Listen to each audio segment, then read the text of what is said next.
ఇటీవలే young hero Raj Tarun ఓ వివాదంలో చిక్కుకున్న విషయం తెలిసిందే. ఈ విషయంపై కళ్యాణ్ దిలీప్ సుంకర్రావు ఓ ప్రముఖ ఛానల్ ఇంటర్వ్యూలో రాజ్ తరుణ్ బండారం బయటపెట్టారు. మొదట లావణ్య కేసు దిలీప్ గారు నేను టేకప్ చేయను అన్నారు. అయితే లావణ్య నా దగ్గర కొన్ని ఆధారాలున్నాయి, వాటిని చూసిన తర్వాత మీరు నా కేసు తీసుకోండి అని చెప్పగా కళ్యాణ్ దిలీప్ గారు గంటకు పైగా ఆ ఆధారాలన్నీ చూసి అప్పుడు కేసు ఒప్పుకోవడం జరిగింది. అయితే రాజ్ తరుణ్ విషయంలో లావణ్యాన్ని ఆర్థికంగా, శారీరకంగా, మానసికంగా హింసించి నలిపేస్తుంటే ఎవరైనా తిరగబడతారని, ఈ క్రమంలో బూతులు మాట్లాడితే దానిని చూపించి లావణ్యని తప్పుగా చూపిస్తున్నారని, ఆ సెలబ్రిటీ లాయర్ కేసు వాపస్ తీసుకుంటే కళ్యాణ్ గారికి 5 కోట్లు ఇస్తానని మెసేజ్ పెట్టారని కళ్యాణ్ గారు ఓ ఇంటర్వ్యూలో చూపించడం జరిగింది.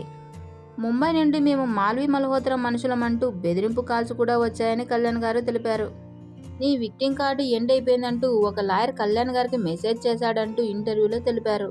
ఇక లావణ్య విషయానికొస్తే మీడియాలో ఆమెను తక్కువ చేసి మాట్లాడుతున్నారని, ఏమీ తెలియకుండా కనీసం కంప్లైంట్ కూడా చదవకుండా లావణ్యపై విమర్శలు చేస్తున్నారంటూ కళ్యాణ్ గారు ప్రశ్నించారు.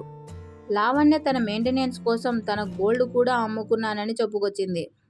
కళ్యాణ్ దిలీప్ గారిని బెదిరిస్తున్న లాయర్ ఎవరో, అతని భాగోతం ఏంటో బార్ కౌన్సిల్లో ఖచ్చితంగా తేల్చుకుంటానంటూ కళ్యాణ్ గారు అన్నారు. ఎవరో తెలియని వ్యక్తి లావణ్యకు ఫోన్ చేసి 60 లక్షలు ఎత్తుకొని పోయిందని హరాస్ చేస్తున్నారని, చట్టపరంగా తేల్చుకోమని వారికి మా వైపు నుంచి హెచ్చరించడం జరిగిందని ఆయన తెలిపారు. మాల్వి మల్హోత్రా కోసం ఒక ప్రొడ్యూసరు, జైల్లో ఉన్న వ్యక్తి లావణ్యకు ఫోన్ చేసి బెదిరిస్తున్నారని చెప్పుకొచ్చారు. కొన్ని ఫేక్ అకౌంట్స్ పెట్టుకొని అమ్మాయిని రోడ్డుకు లాగుతున్నారు. అన్ని ఆధారాలు మా దగ్గరున్నాయి.